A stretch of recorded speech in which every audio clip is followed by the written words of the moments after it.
Episodi sotëm i serialit Qyteti i Largët nis me zgjimin e Boranit, i cili ndes një stui emocionesh dhe sekretesh që rrezikojnë të shpërthejnë çdo gjë. Gjian gjendet i coptuar mes së kaluarës dhe të tashmes, mes detyrimit dhe dashurisë së tij për Alien. Çdo vendim që ai merr tani mund të ndryshojë përgjithmonë fatin e të gjithëve. Alia e vendosur të mos hesht mend, i ve përballë të vërtetës që Gianni ka shmangur për kaq i gjatë. Në prapasken, Sadakat luan lojën e saj më të rrezikshme, duke përdorur të kaluarën e Boranit si armë. Por a është ajo vërtet e pamëshirshme, apo zemra e saj do ta tradhtojë në një moment vendimtar? Ndërkohë, hapja e syve të Boranit ndryshon gjithçka.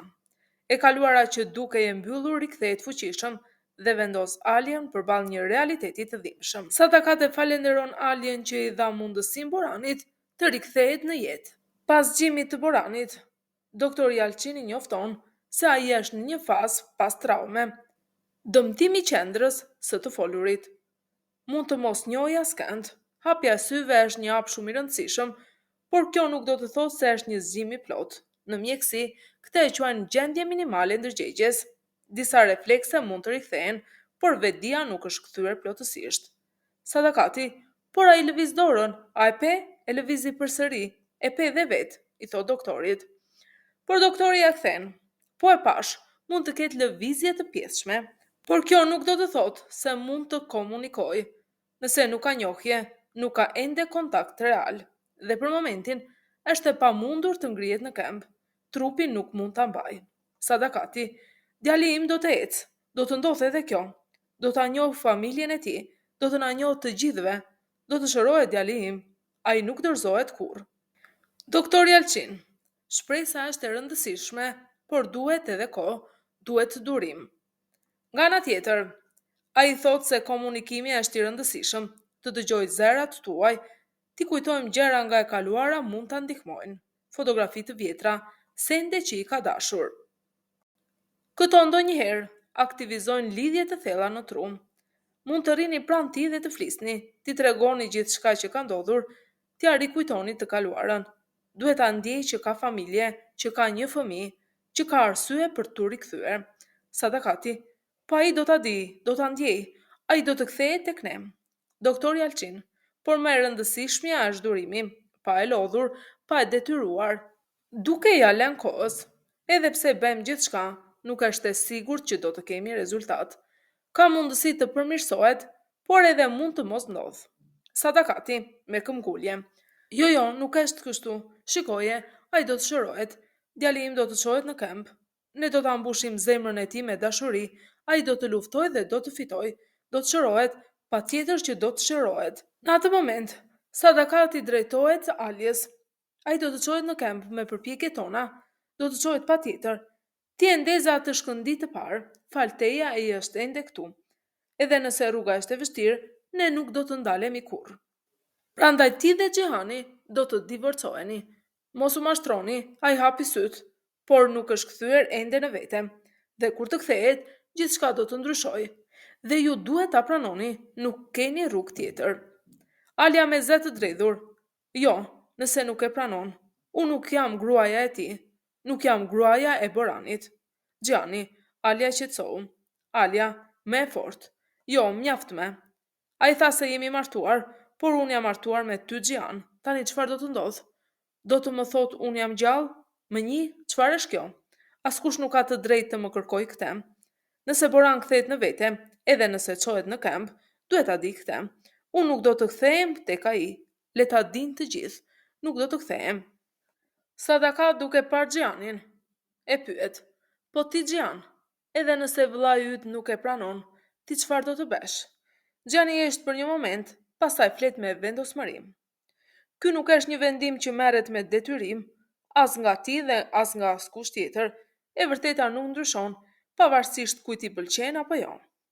Ndërsa ky është një dialog midis Aljes dhe Gjanit. Gjani, mirë, ulu, mos u mundor më shumë. E di që është shumë e vështirë për ty, por edhe për mua është e vështirë, Alja. Alja, po është e vështirë për të dy. Kur Boran të zgjohet dhe të kthehet në vete, nëse e pranon, nëse nuk krijon probleme, unë dua të di një gjë. Gjani, qfar? Alja, ti ku do të qëndrosh? Mos fillo sinena jote të lutem, e shumë herët për këto biseda. Gjan, sepse është herët Alja, shumë herët, a i sa po hapi syt. Nesër pas nesër mund të vi në vete, por ne nuk e dim çfarë do të kërkoj. A do të kërkoj ty? A do kërkoj që ne të ndahemi? Këta nuk e dim. Alja, ti thua do ta pranoj, por nëse nuk e pranon, edhe nëse e pranon apo jo, vendimi im është i qartë. Unë do të ndahem nga Boran, e ka vendosur edhe para se a i të hapte syt. Nuk dua të kthehem tek ai. Edhe nëse ti nuk do të qëndrosh pranë meje, atëherë duhet të iki me djalin tim.